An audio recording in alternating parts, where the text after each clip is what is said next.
They want to buy businesses that have got growth. You'd run a 7-figure business before with Bowlane. What were the top things that made it really attractive for someone to buy? The recurring revenue in the membership, definitely. But the digital footprint was what they wanted. They wanted all the 12,000 subscribers on the membership. That's interesting. And also, it wasn't about me. So they were interested in the brand, the footprint, the email newsletter, and the fact that it ran really without you. Yeah, everything was transparent on the numbers because we already had our dashboards and our KPIs. It was actually an easy buy for them. And the other thing that pushed it over the edge was... So if there isn't a way to grow it, or there isn't a visible, clear path for that, investors are going to be a lot less excited about buying. At the last stage of the negotiation, I said, whether you buy this or not, I'm doing the expansion. Nice. That's it. And they came back to me and they said, yeah, we'll do it and we'll pay for the expansion. Even better. So that worked really well. Then you came back and you do startup again. Yeah. So I set up this business, Optimal Dental Health. You've grown that to over $1 million turnover, which is pretty phenomenal. Yeah. Give us your top 3 or 4 tips that have really kind of helped you get there fast. Give us the hows. Being consistent, focus the brand and focus. In your first year, you built a newsletter subscriber list of 4,000 people? Yes, 4,200. Okay. That's rapid to get to 4,500 people in 12 months. Yeah. So how did you do it? So first of all is actually... If you get to 30,000 subscribers, you are £1 million plus business for the rest of your life. This is brilliant. Well, welcome along to today's episode of the Grown Up Business Podcast. And if you are watching this on YouTube, do not adjust your sets. There's nothing wrong. For the first time ever, 2 of us are wearing purple jackets. And the that's a first. show. It could be, possibly. I have a feeling it might be. But today's guest, personal friend of mine, a client for, 5-6 years, I guess, probably. 7 years, 7? I think. Yeah. Wow. Lucky 7, right? Lucky Which is 7, great. Definitely. And 8 now. Super happy to have you on the show, James. James, we got so much to talk about in the context of today, but you're the founder of Optimal Health. You're an award-winning or multi-award-winning dentist and entrepreneur.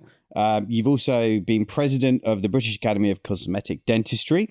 You have a passion for helping people to understand the connection between their oral health and their overall physical health. Yeah. You've also written 2 books. First one's called Brush, Proven Strategies to Make You and Your Dental Business Shine, which I love as a title, which is great.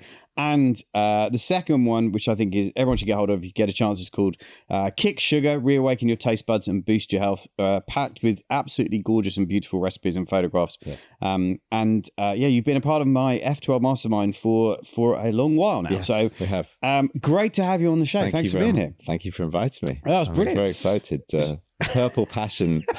So I'm going to ask the question that I get asked a lot and never get to ask, right? So here's a question I never get to ask. So I'm going to start with this. Why are you passionate about the color purple?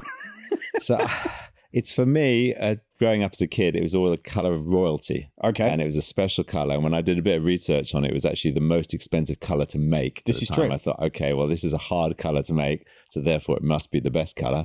And it was very different. And it was also, it always made me happy and smiley when I saw that color. And it was like, fair enough. And then getting into dentistry, everything was blue and green at the time. So every dental practice had a blue or a green logo and a blue and a green dental chair.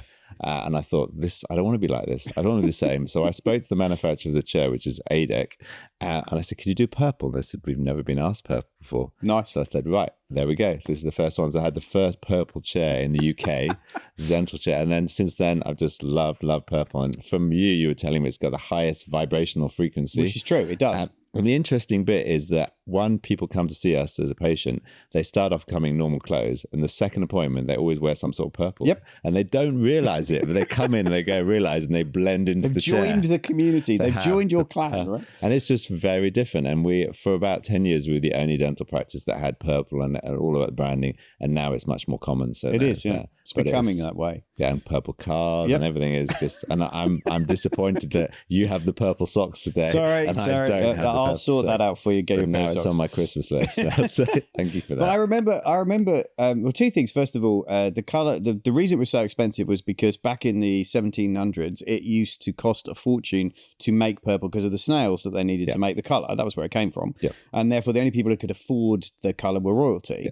And there was a period in the UK where you would be arrested for wearing purple if you were not a member of the royal family, because you were seen to be impersonating a member of the royal family. You could actually get sent to the Tower of London for it.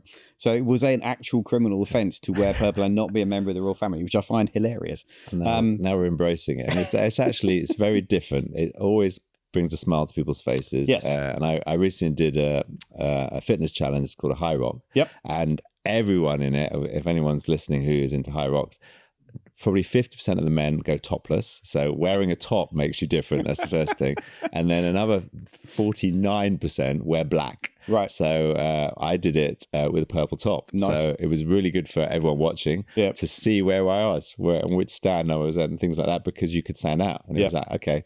And I think now if I ever go to an event and I don't have something in purple and people come up to me and go, "You okay, James? There's no purple there." I have the same thing. Occasionally, like at the weekend, I don't want to have to wear the weekend purple. I just, want to be chilled. And if I end up going somewhere without it, people go, "Where's the purple?" It's like, okay, right, I'm allowed to have an off day occasionally, but I'm the same as you. I started wearing it because I didn't want to wear black and blue suits, like being a business consultant advisor. I wanted to be different to that. Then the frequency obviously means an awful lot to me, and it's also the color most closely related to spirituality. So that, just for me, there's multiple layers like you, but I think it's that desire to stand out. And if you're going to be an entrepreneur, you've got to find a way to own a space in people's minds. And I remember the first time we ran an event and members of our breakfast club turned up wearing purple, and I sort of looked to Becky and went, "Oh, I think we're onto something here," and it was not planned. It was just them feeling, I'm part of a tribe,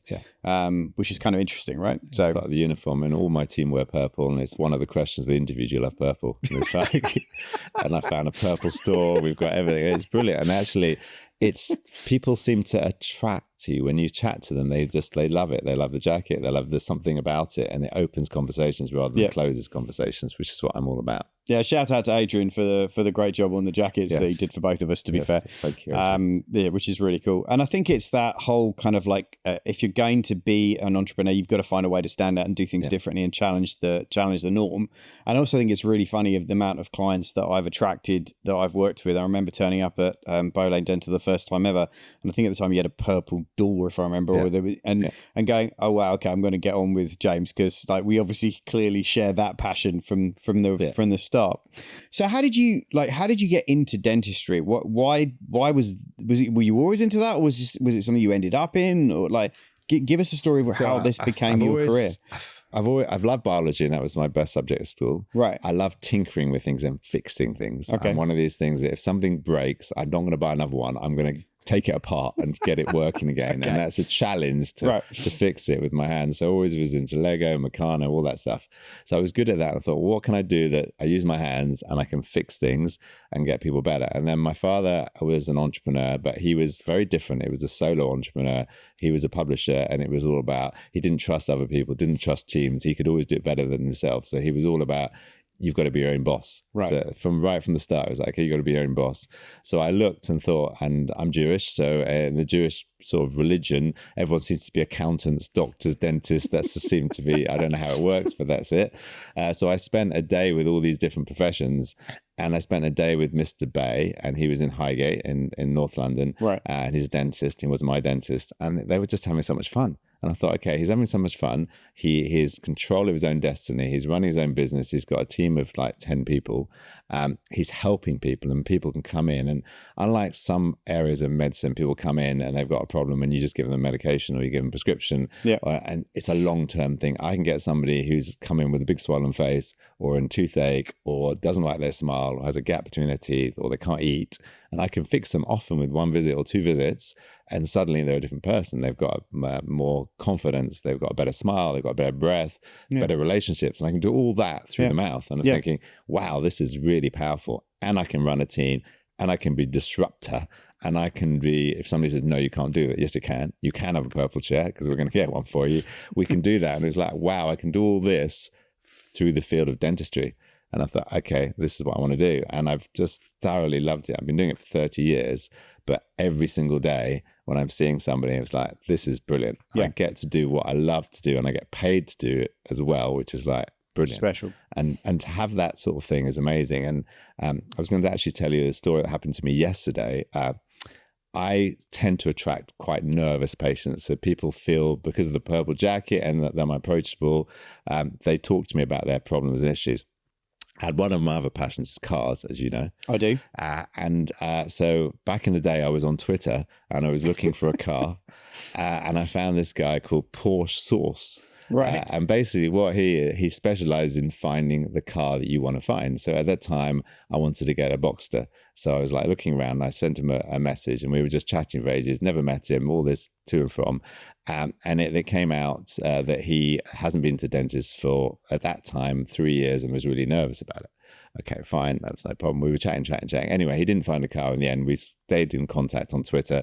And then about a year ago, I re-messaged him about something else. We were chatting again. He goes, I still haven't been to the dentist. I said, why is that? He said, I'm just terrified.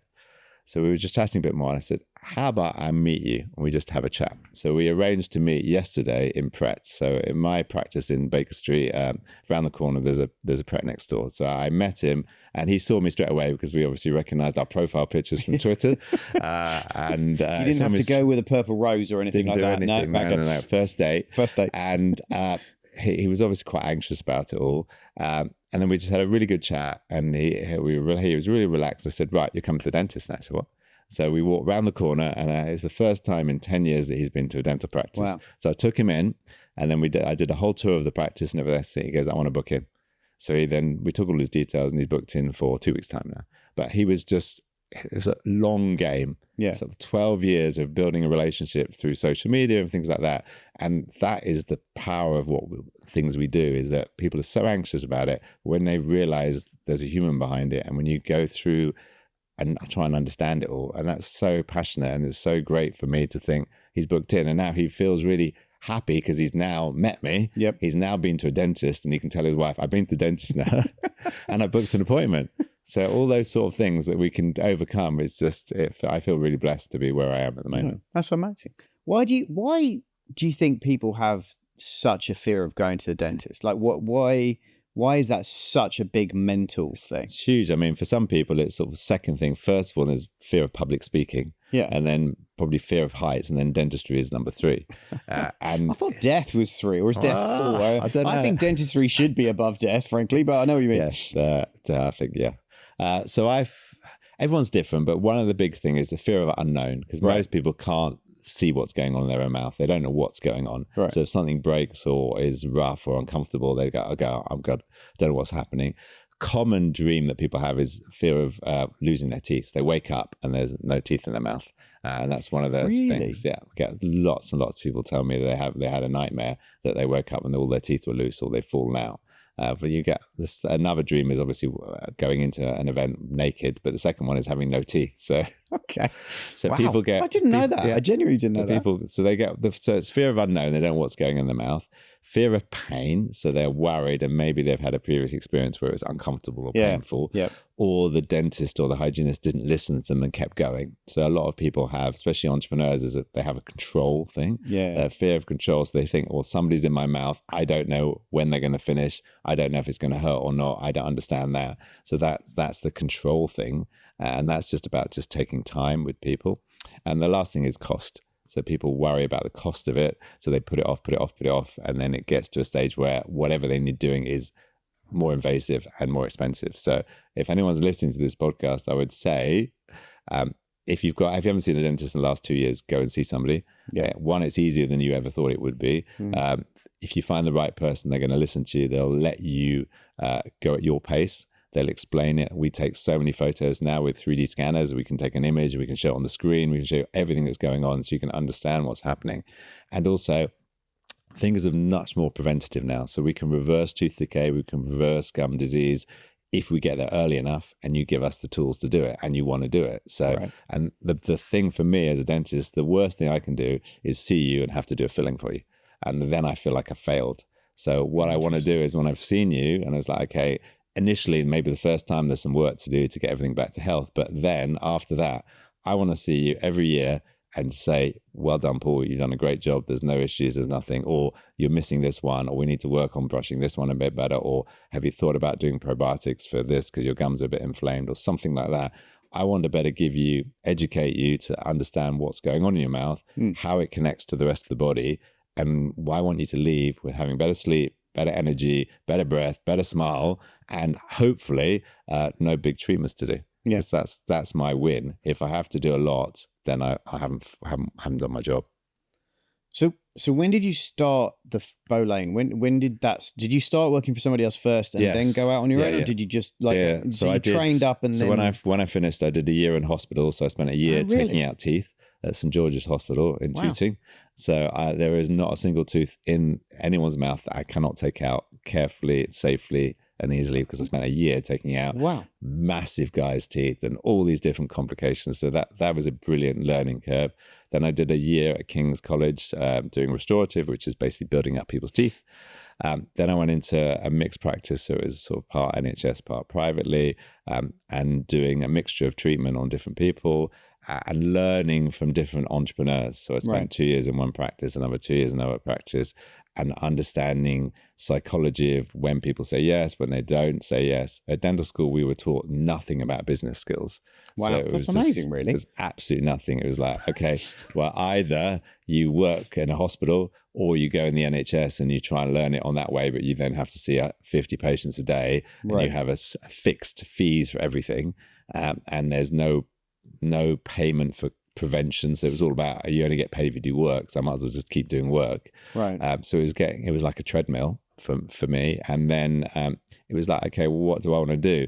And realizing that I had certain skills at dental school, but I needed more. So then I did a master's degree at the Eastman, which has basically taught me how to reconstruct people's jaws and their teeth. Really? I didn't know that. And that was fascinating. I did that part-time while in practice as well, because I wanted to have people who tend to work in hospital only tend to get very sort of used to the paperwork, used to seeing, I see 2 patients in the morning, 2 patients in the afternoon. This is the way we do it. This is the thing. And I'm not great at rules.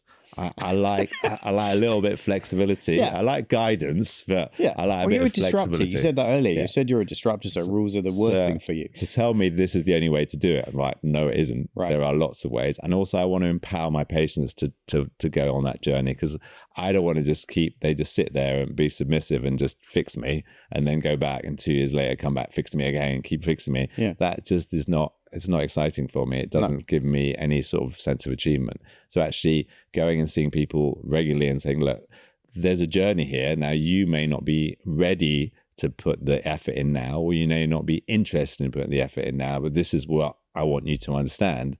And then maybe in 5 years' time, they're ready and they come back. And I get people who saw me 10 years ago, weren't ready to do the work, and now come back and say, yeah, now I'm ready to do the work. Or now I've had a health crisis. You told me that my gums were bleeding. You told me there was chronic inflammation. You told me about how it was affecting the rest of me and how my diet was making me put on weight and all the other things, but I wasn't ready to hear it. Now I've had a heart attack. I'm ready to hear it. Can we do something about it? So I think that was the great thing. And then going through different practices, seeing how our other entrepreneurs were doing things and thinking, well, that's great. I really enjoy it. I like that. This is brilliant. We were doing like old school newsletters where you were printing them and hand delivering them, things like that. It was like, okay, these things work. These things work because people are so interested in all the digital marketing, all the latest sexy thing that works to get clients in, but they forget the basics is people buy people. Always. And it's a long-term relationship. And it's how can you disrupt them? How can you make people stop and think? And it may be, for me, newsletters. We've been doing newsletters now for 20 years. At Bowlane, we got up to 12,000 subscribers on the newsletter. Now I've set up Optimal Dental Health. It's been 13 months now. We've already got 4,500 people on the newsletter. That's amazing. Every month we have a newsletter. There's no excuse. It goes out every single month and people read it. And whether they reply or not, they come back and say, I really loved your article about not smoking, or I really loved your article about the best vitamin D products or something like that. So people do read it, whether they reply there and then or 6 months, 5 years later. It's the regular content. It's the fact that I'll always love branding, and part of that is just consistent messaging and making it really easy to understand, because medicine and dentistry can be quite confusing. There's lots of terminologies. For some reason, these consultants like using long words. They like sort of showing that they know more than their patient. Right. And I don't want that. I want to be the same level as the patient. I want them to understand it, whatever level it is. Yeah. Whether that is using different words, whether that's showing videos, whether that's showing photographs, whether that's using programs like Gamma or something like that. I want to make it accessible and enough information that they need. Because some people don't want to know anything. They want to go, look, I've got toothache, just fix me. Yeah. And other people want to know, I know I've got a cavity here. I want to know exactly what the ingredients are in that filling material. I want to know the order you're going to do it. I want to know how long it lasts. I want to know the guarantee. I want all these different things. So you're just trying to level up your response to what they're looking for. Yeah. Okay. Wow. A lot to unpack there. Sorry. No. It's all good. But I want to go back to something that you just dropped there that I think would help. Because what you just said was you started the Optimal Health business 13, 14 months ago, something like that. You've grown that to over $1 million turnover, which is amazing, by the way, fantastic, and hence why you've just won one of our 7-figure awards. So you just dropped something. So in your first year, you've built a newsletter subscriber list of 4,000 people. Yes, 4,200. Okay. How? Like, give us the hows. What, like, when you set out to do that? Yeah. How did you do it? What's some of the practical things that you did? Because I like you agree that building a community newsletter being a key part of that is a critical part of what you do. So how did you get to, because that's rapid to get to 4,500 people in 12 months. Yeah. So how did you do it? So first of all is actually writing something valuable that people want to read. Okay, fair point. Don't put crap out. No one's going to be interested in it. And it's a mixture of education stuff, fun stuff, making it really short, not too many pictures and things like that. I mean, I love your newsletter that comes out the weekends. It's just really easy to digest, and people want to share it. So I think that's the first thing, is make that. Every single patient, when they came in, we have an iPad which has their medical history, and they have to fill in all the thing, and it automatically opts them into the newsletter, and they have to click to opt out of the newsletter. Right. So, and my team all love the newsletter, so we talk about it a lot. So when we're part of the new patient tour, when we show them the whole facilities and introduce the team and things, and one of the things that we're really proud of our newsletter, we send it only once a month, and it comes direct to your inbox, and it will give you tips on how to keep out your general health. It's not just about teeth, and it's not boring, and if you don't like it, just opt out. Yep. So we talk, everyone knows about it right at the beginning. We put it on our socials, we put a link to it on the website, make it really easy to subscribe to the newsletter, and we disrupt the market. We're talking about things that other people aren't talking about. So probably of those, I haven't looked at all of it, but probably 20% of the subscribers are other dental professionals, with their hygienists, therapists, dentists as well, who want to know what we're doing and are interested in it. And then the interesting bit, and I got over this years ago, is that I don't care. No one's going to ever copy me and be the same as me. Yeah. They may do exactly the same as me and open opposite me and change their name very slightly, but it won't do it the same as me. So I want people to copy as much as possible, because I feel that I want the whole profession to lift. Yeah. And I think it helps the profession, it helps the trade, because that fuels more purple chairs being bought. But it also helps the public as well, because the more people go out there to teaching people that you can reverse tooth decay, or you don't need toothpaste, all these other different things, that actually people realize, actually, you know what, I can do something about it. So I think it's 2 or 3 things. Number one, there is the intention you had to actually build it. Yeah. First of all, you got to put an intention out there. Number 2 is then a commitment to consistency, whether you do weekly, monthly, whatever works for you, but just commit to it and stick with it. And then make sure it's high quality, and then just promote the hell out of it all the time. And I think that's something sometimes entrepreneurs, we launch something and promote it for 2 or 3 months, then we get bored or distracted and go off and then promote the next thing. And I know I've been guilty of that at times, but I think that, that's a real key takeaway, because if you can build an email list of 5 or 10,000, you're really never going to struggle as a business owner once you build that.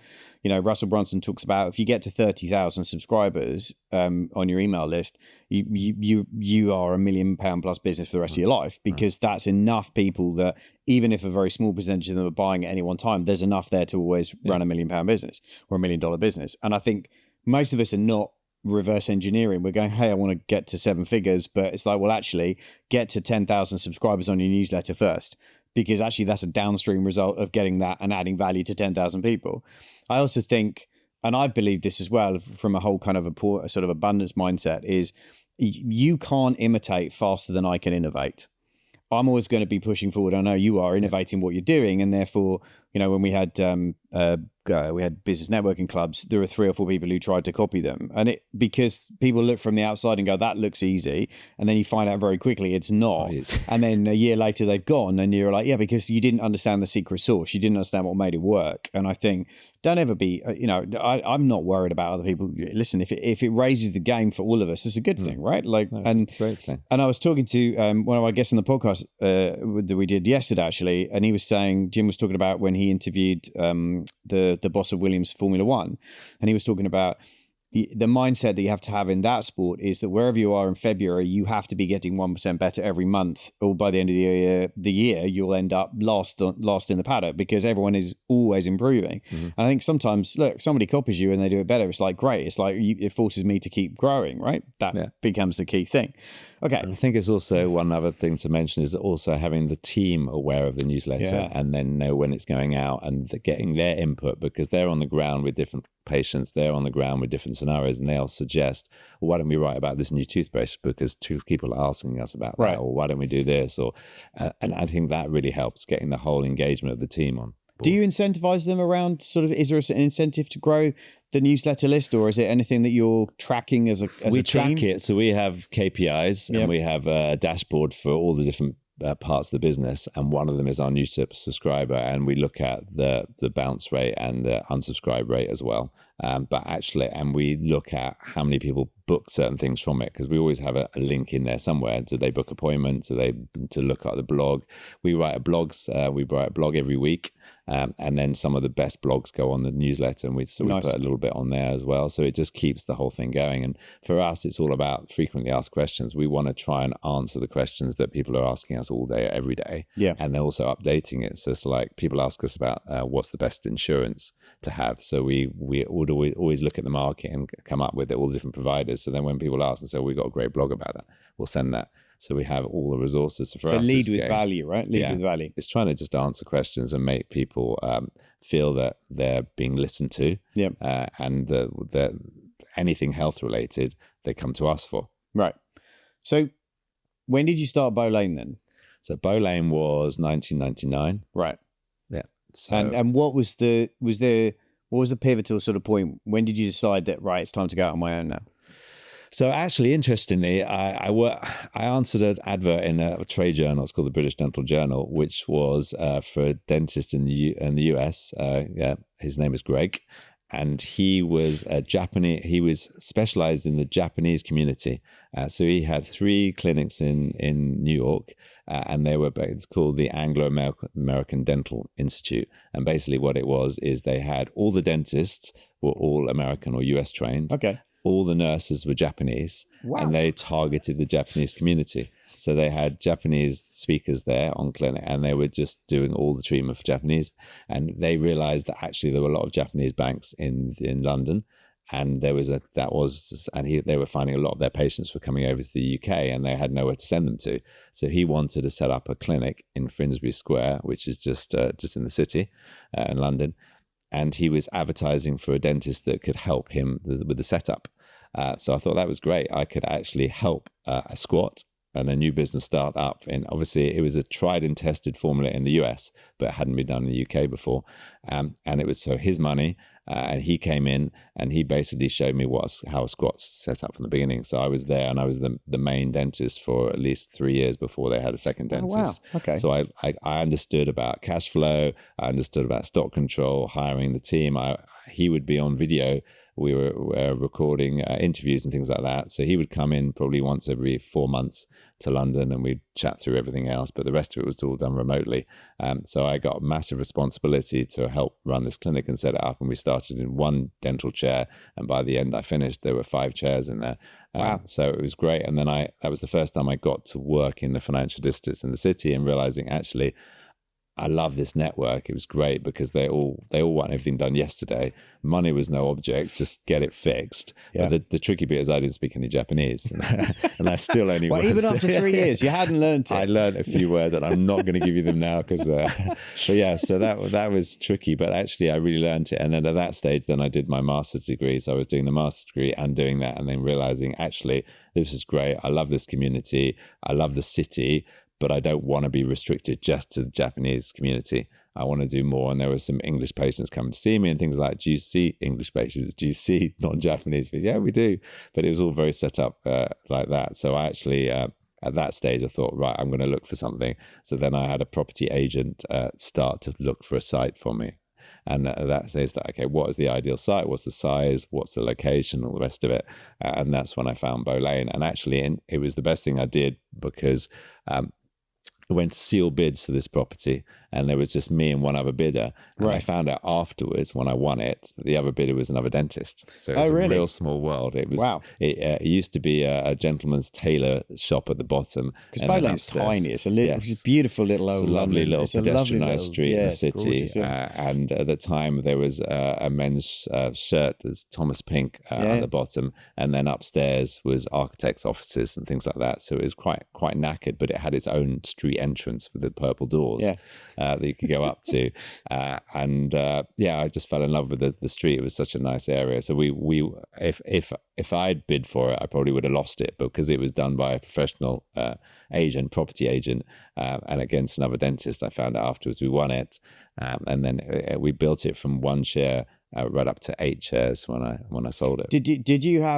Did you have what was the vision when you started it though? Did you have a vision to build an exit, or was it just a vision to go, right, let's get to 3 chairs and make it profitable? Or no, so I think the vision initially was, let's get to 5 chairs. Okay. That was the plan. We did it for 5 chairs, and it was about for me it was about proving a concept, because I knew at that time the internet was just out there. People weren't doing any marketing. Dentistry was all about word of mouth. There was no talking about anything else. There was really not much. There was a bit on social media, but nothing massive.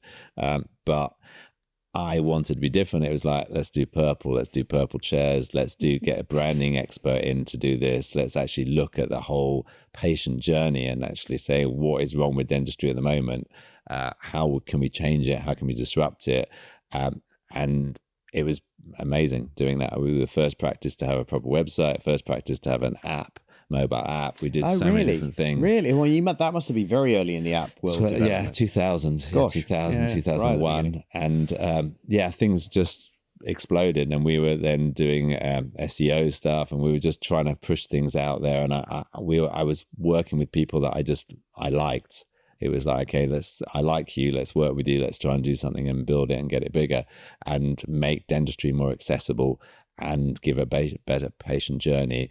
And all the branding. So we had mugs, we had our own branded toothbrushes. I had to find someone in America that shipped them over, and we had our own purple toothbrushes with our logo on. I remember that. So we had everything was branded. We had lip balm branded. We had the whole wash bags. We had everything you could possibly have in oral health. We had our own floss.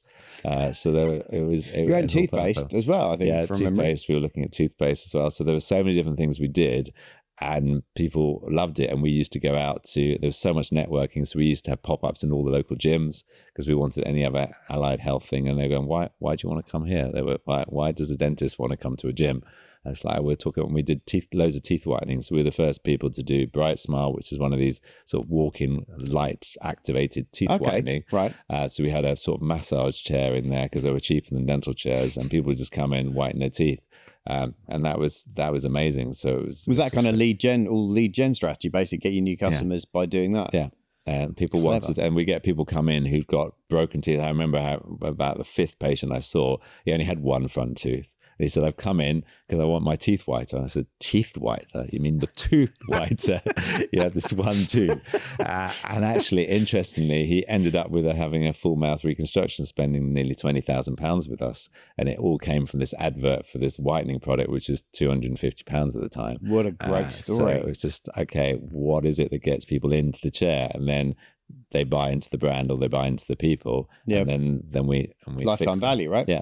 lifetime value on from there. So that was really exciting. So, and because we were doing more and more of this disruption, these companies would come to us and say, we want you to try our product. We want you to do this because we know that people are talking about you and we know that you're going to try and give us honest feedback. Yeah. So we're trying saliva diagnostics. We're trying so many different things like, does this work? And because we're very nimble and there was just me running it, basically, we could test something that doesn't work. Let's try something else, test something. So it was all, and the corporates at that time, there was Bupa and people coming into the market, blue and green, and they would take a year to make a decision to change things. And we were like, no, we're doing it straight away. And stay agile, right? Yeah, and the team members we attracted were people that were interested in that, who liked change, who liked the fact that if there was an issue with something, I would just buy a new one or fix it or get it. There was no paperwork. There was Speed's no definitely one of your values, isn't it? People respond to it. Yeah. They want feedback. And they want to know that you've listened and you're valuing it. But the tricky bit also then is I will give honest feedback. So if somebody gives me a product and it's rubbish, I'm going to say, you know what, it's rubbish. Yeah. If I changed it, I would do this, this, and this, and that's it. Now, I won't publicize that, but they need to know that they will get feedback. So how do you deal, or what's your process for dealing with failure when you test something and it doesn't work? How do you deal with that? Because some people find that very hard to do. You launch something, it sort of works or doesn't work. You go, we got to change it. How do you deal with that? So, I mean, I did like anyone else. I'm going to be disappointed if it doesn't work, especially if it's my idea. It was my idea and it didn't work. Fair enough. Okay, you're wrong, James. Okay. So that was hard, but I've got a team. I had a team around me at the time that would give me honest feedback on it and say, okay, how can we improve it? What works? What didn't work?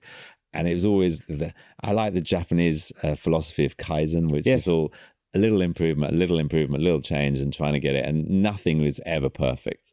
There was everything could be improved in some way. So is it the patient journey? Is it the patient bathroom? Is it the toothpaste that we use? Something could always be improved. So I like that, and I get bored if I have to if I don't change things. So for me, actually, it was great having things changing all the time. Yeah. Some of my team members found it a little bit hard. It's like, what are we doing today? I don't know. Do you find sometimes the team just want you to slow down a bit? They do. And now I've realized that I have to put some of my ideas through practice managers or other people and say, this is what I'd like to test now. And I'm always putting it on testing now. This is what we're going to test. It's not what we're going to do. We're going to test it and get feedback. And then if it works, we're going to implement it with more That's people. a great reframe, actually, because it takes the pressure off, doesn't it? It's not what we're going to do. It's just what we're going to test. Because when I said this is what we're going to do, everyone like, oh, I think we're going to print everything else again. And they get all freaked out. It's like, no. And let's try it and see if it works and what the feedback is. And sometimes it works really well. And sometimes it's like, actually, it doesn't really work. And we need to do it. But it's always from a place of we want to do things better, more efficiently. I've never been interested in the money. And I want it to be profitable. And we look at the metrics, things like that. But for me, the profit and the money comes second. So downstream piece. It is long-term things like, hey, and I was never going to sell Bolane. It was all, this is my baby. And we had it for 23 years. And it was like, I've grown it from 1 surgery to 8 surgeries and got it.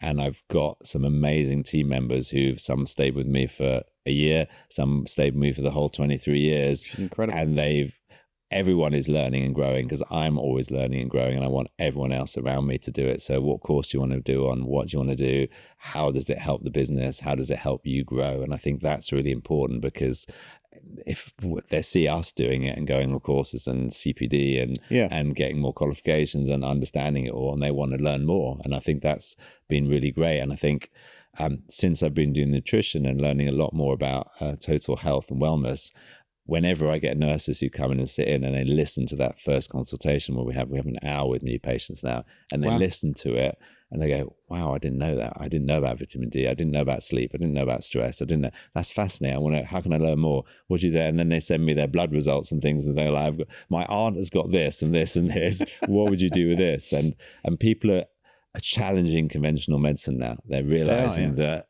there is no one way for anything. And no one doctor or one dentist knows it all. Yep. It's a collaboration and it is working together. And it's like, okay, this is what I can help you with, but this is what I can't help you with. Or I don't understand this. I need some help from somebody else. And I think that's really important. Do you think that's just because people are taking more personal responsibility now for their own health rather than outsourcing it to, institutions and I think they've had to, because unfortunately the NHS is struggling, and I think the waiting lists are getting bigger and bigger and bigger, and people are realizing that actually, unless they've got life-threatening or an emergency and they go into A&E and they get fixed, so they've done an amazing job. If it's a niggle or a pain or something that's not life-threatening or urgent, they're not going to get it fixed, or it's going to take years to get fixed. And most people have got the resources now with sort of ChatGPT and all the internet. You can get an answer to anything, and you can put in all your blood tests and all your markers, your x-rays into ChatGPT and say, what should I do next? And they come up with a different solution. And I think also the accessibility to experts as well with Instagram or LinkedIn or things like that. Awareness is higher, isn't it? Awareness is much higher than it was around health things. Yeah. Genuinely, I think there's a lot more self-education in the market, but there's also a lot more disinformation, which makes it a bit challenging for you as well, which is, there's a lot of rubbish out there. Like, you have to do this, and oil pulling, you have to do that, and that will fix you, and this will fix you, and just do that, just buy this toothpaste, it will fix you. And it's like, okay, well, you've got to filter out the rubbish. First of all, look at the person you're listening to. Is like, how much experience do they have, where their qualifications are, have they got any commercial interest to it? And that's one thing I'm really careful with, is I use loads of different products, and I talk about ones I like and what I don't like, but I'm not getting paid by any of these companies. And I think that makes it easier for me. Whereas if you look at some of the other specialists who say, you've got to buy this app trainer or whatever, and you realize they own 50% of the company, or they do this, it's like, well, they would say it because they're financially incentivized to say it. And I think I like the fact that I'm completely unattached to these products, and I haven't gone down the route of having my own toothpaste and all the rest of it. And I quite like the fact that if I don't like this toothpaste manufacturer, I can swap to another one next time. And that makes it more nimble for me and makes it more exciting. What were some of the biggest shifts you had to make as an entrepreneur, going from sort of the startup to leveling up and having, I mean, you've had a team of what, 30 odd? Yeah, 32. 32. Like, what were some of the biggest shift points for you on that journey? Where, like, because there's that's a big growth, right? It's big growth. And also, for me, it's about realizing I can't do it all myself, and realizing that other people need to help me with this journey, and other people have different skill sets that I can't do and I'm not enjoying. So some things I can do, but I don't enjoy doing. Right. And also, this is what I'm still struggling with, is that if a task comes across to me, I can delegate it or outsource it or automate it. And most of the time it comes back 80% as good as I can do it. Mm-hmm. But I accept that is where it is, because I can't do everything. And I will burn out if I try and do everything. So it's a matter of, I already have a huge amount of energy. I already pack my day full of stuff, and I'm always doing loads of stuff and looking for the next thing, and the next way I can stretch and grow and develop. But realizing that I don't have to answer every email, I don't have to do this, I do that, and they're going to make mistakes, and that's it, and they're going to learn from it. And I think that's been the hardest thing for me to work with. And I'm still working on the fact that everyone else is going to be 80% as good in certain thing, and people are going to make mistakes, because we're human and we will make mistakes, but it's not covering them up. The thing I really hate, if somebody tries to cover up a mistake, I want them to be honest to me and say, look, I've made a mistake, this is not work, I've sent this out and this is wrong, or I need to do this, or I've tried this. Being honest with it, because people do it, and especially with patients, and I find that with a lot of dental care professionals, they're not good at it, or the younger ones are really worried about being sued all the time, so they get people to sign massive consent forms, they do all this and that, and say, you've got to work on the relationship. I have not been, in 30 years, not been sued by a single patient. It's a touch foot here, but that's because, and I've had things gone wrong and I've made mistakes, and I know patients have been not happy with certain things I've done, but I've gone back and said, I'm really sorry, this is what I thought was going to happen, but it hasn't happened, this is what's happened, but these are the two solutions, what would you like to do? And usually the first stage is give their money back and say, like, I'm really sorry, it hasn't gone way over, here's your money back, what should we do? And whether that is sending to your colleague, to somebody else to do it, to try something else or something else. And I think that's what a lot of patients like about what we do. But that's true for any industry. It's not just yours. I think any business is like, if you really are honest and transparent with customers, and sometimes it doesn't work, right? Sometimes we run an event and it doesn't quite go the way we thought it was going to go, or we put a speaker on stage and go, that didn't really work. That was feedback of everyone was that was the wrong person or whatever. And you go, well, okay. I mean, A, going to happen. B, you just go, well, okay, great. The ones that work are brilliant. The ones that didn't, we need to learn from. And if somebody's unhappy, then we go back and fix it, right? I mean, I've always believed in that. If somebody comes to an event and for some reason it didn't work for them, then I don't want them walking around going, well, that wasn't good. I'd rather go, look, just have your money back, go away, feel happy, and let's learn from why it didn't work. Why can we fix it in the future? How do we fix it going forward? And I think it's that, I think it's a process. I think it's a mindset of this is a process rather than perfection. Chase, I love the quote from there's a great American football coach who talks about like you're chasing perfection, but in the understanding that you won't get it, but what you get is excellence. It's chase perfection, but get excellence. But chase it, but don't beat yourself up if you don't get it because it's rare. Like you might have moments, you'll have days where you go, that was like everything worked, everything was perfect. It was like right, but those days are the ones you walk out going, that was epic. But that's not going to happen every day because it's rare. But also we're dealing with humans, right? Any business that deals with humans, that's the issue. We've got our team members, we've got the patients as well. True. But also we're working with biology and health, and things don't always go how we expect it to go as well. So it's like, okay, well, let's test it. That doesn't work. Let's go back and see if we can improve it next time. And I think that's also makes it more exciting because every single day. So for example, if I'm doing a crown on somebody, I've done probably 20,000 crowns. The procedure is very similar, but the actual patient is very different. The anxiety level is different. The mouth is different. All the health benefits around it. And that makes it more fun. And that's the journey and understanding that makes every day sort of exciting. What are some of the assumptions that people are making about their mouth or their oral health that are potentially putting their lives at risk? Biggest assumption that people make is actually about bleeding gums is normal. So they brush their teeth in the morning, spit out in the sink, and see blood, and they think, Yeah, do you know what? I'd have probably said, I think that's just part of the process. I don't know why. Yeah, I mean, you wash your hands and they blood don't pours bleed. out. Yeah, no, that would be a problem. Yeah, fair you'd be worrying about Fair that. point. So it's like, and people don't take it seriously, and gum disease is serious and it can kill. And there's a massive correlation between inflammation of the mouth and gums, what we call leaky gums and leaky guts. And also we've been shown now the bacteria in the mouth can actually go to the brain, and it starts cognitive decline and Alzheimer's. So, and you shouldn't have these bugs that are in your mouth, in your brain, and they are transporting across there, and it's only through the gums. Right. So we see mouth cancer increases, we see Alzheimer's increases, we see bowel cancer increases as well, and all inflammatory diseases. So if we can work on the inflammation in the mouth and reduce that, and it's quite simply, it's all about brushing, cleaning, diet, and then seeing a dentist or a hygienist. We can reverse it in a matter of days for some patients. Wow. And that's just very simple things. So if you spit out in the sink and there's blood there, hey, stop. It's a warning sign. Red is warning. Right? Red warning. Red warning. Stop. So that's the biggest thing that people get wrong. Okay. And what else? What are the other ones? So people think you can outbrush a bad diet. Oh, okay. I like that. So you can eat whatever you want as long as you brush. As long as you spend 3 hours in this brushing your teeth a day, you'll be fine. 3 hours, no. But people eat Haribo, so it's fine. It's fine, James. I brush straight afterwards. Or I brush Johnny's teeth straight afterwards. It's fine. It's like, it doesn't work like that. As soon as you put it in your mouth and you swallowed it, it's going to start the whole process. So my big thing for our patients is that people snack, and it seems to be now in this culture, people are snacking more and more. And there's a massive market, the snack markets and protein bars and all these different quick fixes. And I was saying that try your body and your mouth wants to heal itself. And you just need to give it time to heal itself. And the saliva's magic properties of antibacterial, it kills bugs, it lubricates your mouth, it stops infections, it makes you swallow, and all the other different things it can do.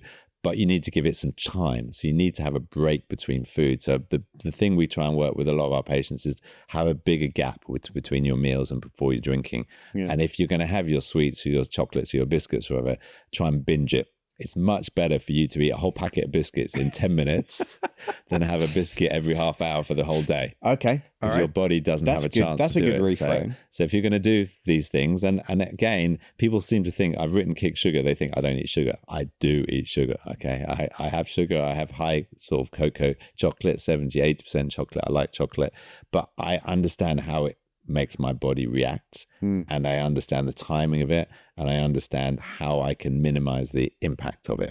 And I think one thing, if somebody's never tried before, continuous glucose monitors. Have you ever tried? Yeah, these? I've done one of those, CGMs. and I was blown. My mind was blown when I remember I was driving to a networking event in Nottingham, and I had it on, and it was 6:30, 7 o'clock, and they're going to feed you at the event, but I was still hungry, and I had it was half of what I thought was a fairly healthy protein bar. It was flapjacks or something. Okay. It was a flapjack it was a flapjack quote unquote healthy protein bar, and I had that in the car, and then when I got to the destination, I opened the app just out of curiosity, and it had spiked, absolutely insane spike of sugar, and I was like, whoa, okay, like I only had half of the thing, and I was like, okay, that's a real learning, right? That goes in the bin. Yeah. But it's that whole kind of, I think you got to understand your body, right? You have to learn. It's like all these different things. We have all these smart sort of trackers and things like Oura Rings, Whoop bands, Apple Watches, things like that. And I'd recommend for anyone who's interested in their health, if they've not tried it, continuous glucose monitors. They're about 40 quid. Yeah. There's one called Lingo, which is one of the really easy, accessible brands. It just basically goes on the back of your triceps. Yeah. There's a tiny little probe that goes into your interstitial fluid, which is basically just your skin. And it will monitor your sort of the blood glucose levels around the body. It's fascinating. And it shows you how you respond to different foods and drinks. And it might be that if you had that flapjack at 9 o'clock in the morning, you wouldn't have had the spike. Yeah. Because you just had it after breakfast or something like that. So actually, for the 2 weeks, you can carry on your normal diet and just see what works for your body, what doesn't work for your body. Yep. And for me, I found out that if I had pastrami, so I had a pastrami sandwich, it went crazy through the roof. And I didn't think about it, but it's processed meat and it's got sugar in it. Yeah, right. And for me, it went crazy off. And I could eat a whole Mars bar and it wouldn't spike. That's but if really I had that pastrami sandwich, it was just awful. I remember it was actually at the prep round the corner from your practice. Actually, I remember stopping and having a duck wrap with salad, and I was like, it was low carb, surely it'd be all right. Spiked insanely because obviously the hoisin sauce is absolutely loaded with sugar, like absolutely loaded. And I was like, oh, okay, that was a learning. And it's just the stuff that you assume is healthy and then isn't, or you find out. And the interesting thing with that is Sue and I both did it for the 2 week period, and stuff that spiked her didn't spike me. Yeah. And stuff that spiked me, she was like, she could eat it, didn't have an impact at all. And I just thought it was really interesting because obviously if you're both trying to achieve a certain health goal, we were both eating the same diet and getting very different results from that, and I think that's where I'm a big fan of, like, get data on this stuff and then start to make decisions based on that. So it's all personalized, and that's where medicine and dentistry is going now, is personalization, but seeing what works for your body. Yeah, and everyone is different. So it might be you have to do really small changes, because what I want people to do is enjoy their food. That's the number one thing. If you're eating something that's really good for you, but you hate it, what's the point? I think for me, I need to eat something that I enjoy, that nourishes my body, that gives me energy, that makes me feel good afterwards. And I think that's it. And one of the continuous glucose monitors or a ring or something else is just a way that you can just see what's going on, and maybe doing it once a year and just checking in and saying, okay, how am I doing at the moment? Am I still enjoying food? Am I getting energy? Is there any issues going on? And being proactive, as you talked about earlier on, in your own health journey, and realizing, okay, this is something I need to work on now, because it's causing some issues, before you get the blood results, or before you get the heart attack, before you have some wake up that you go, okay, you need to do something seriously about this. And you do, one of your unique selling points is that you do, and we'll come back, I want to come back in a second to the point of when you decided to sell the practice and what that journey was like, and just some of the lessons that you took from that for those people who, may want to be doing the exit side of things. But just before we do that, like, one of the things you do is you do a test on people's saliva, don't you? Yes. What is that? And then we're going to try, for those of you who are watching on YouTube, you're going to get a chance to actually see what this looks like. If you're listening on the podcast, you're going to have us describe it to you from a screen. We'll do our best. It's not about us. I'll describe it. Sorry, James will be describing it. I'll just be sitting here going, right? But I'm sure it's great. But we are going to try and, if you're on YouTube, you can check it out and watch it. But so just talk to us about what this is and why you do it. So what we're trying to do is, everything we do is evidence-based. We want the evidence to show it works, but we're also trying to help people make the right health choices and nudge them to be healthier choices. Right. Now, majority of the population knows sugar's bad for them, and majority of the population know they need to floss their teeth, but they don't. Okay. Yeah, I don't do the flossing thing. Okay. I still don't. I don't. What's that about? So it's like, how do we encourage people to do it more? And there are loads of different sort of psychology behind it. Some people like being told off, some people like, but we've found actually the more and more research we did, it's like, okay, some people like images and photos and seeing what's going on. And I went to a dental conference 2 years ago and met this hygienist called Tosha. And she had a stand there and she was teaching people about salivary diagnostics. And at that stage, we were using saliva for various different tests. But one of her things is she was just chatting to me, and she takes a swab of your mouth and puts a little drop on a slide on a phase contrast microscope and blows it up, big screen. And I was there in this trade show, as you would do. I was looking at it, and I did brush my teeth in the morning, but this is about 3:00 in the afternoon by then. I had lunch and stuff. And she put it on, and they had all these different organisms wiggling around, all this stuff. And I was looking at it, and I was shocked. And it was a huge 50-inch screen. And she was going, "That's you, Dr. Goolnik." And I was like, shit. Whoops. Sorry. Oh dear. Oh dear. Oh Yeah. dear. But no, you can. It's all good. Oh dear. So I looked at that, and that motivated me as a dentist to want to go back to the hotel room, brush my teeth, floss straight away, and actually go, you know what, we need to put this into us. Right. That's the visual, isn't it? That's the real visual. Yes. Yep. So do you want to put it on the screen? Yeah, I think we're going to try it, right? So what we did is we contacted a microscope company called Motic.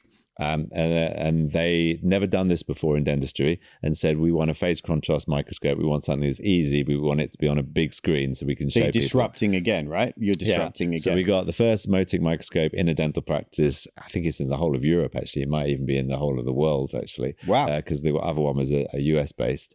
And then what we do is for every single patient who comes in to see a hygienist, there's no charge. It's all part of the treatment. It's completely non-invasive. We just take a little swab of the area that's most inflamed in the mouth, and we put it on the microscope. And this is one here. And what we're looking for, ideally, is if we want people to have bacteria, protozoa, virus in your mouth. You need it to break down enzymes. You need it for energy. You need it to digest your food.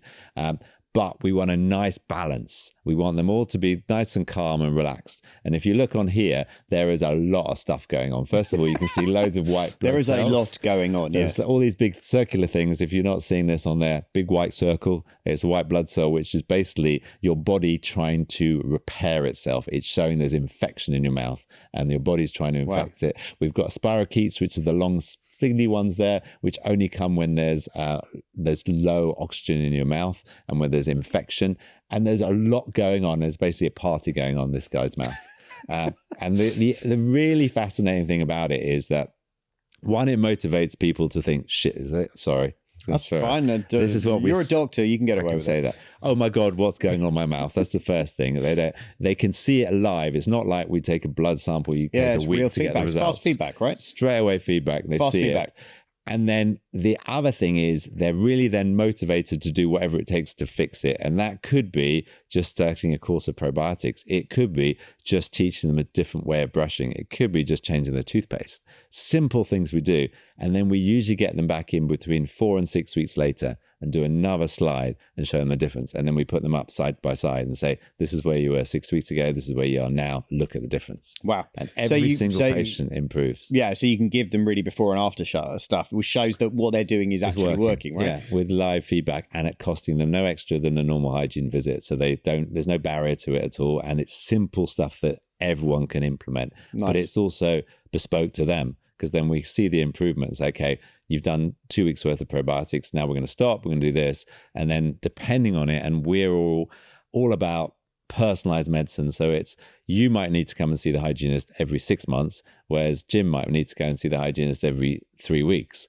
because he smokes, because he's got a history of diabetes in the family, because he's got loads of fillings in his mouth, because maybe he's not as good at the brushing technique as other people, whatever. So we try and make it bespoke to you and then give you the markers to say, okay, this is what we looked at. This is what we're trying to work on.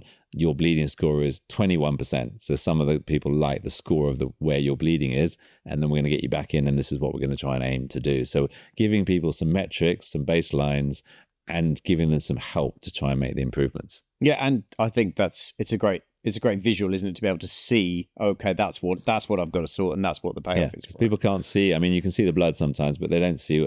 Some people come and see they've got bad breath, and you can show an improvement. But a lot of these things, a lot of these diseases with chronic diseases are very slow burns. Yeah. They take decades before you're going to notice symptoms. Yeah. And we want to stop it beforehand and reverse it while we still can, where it makes it simple and more cost effective as well.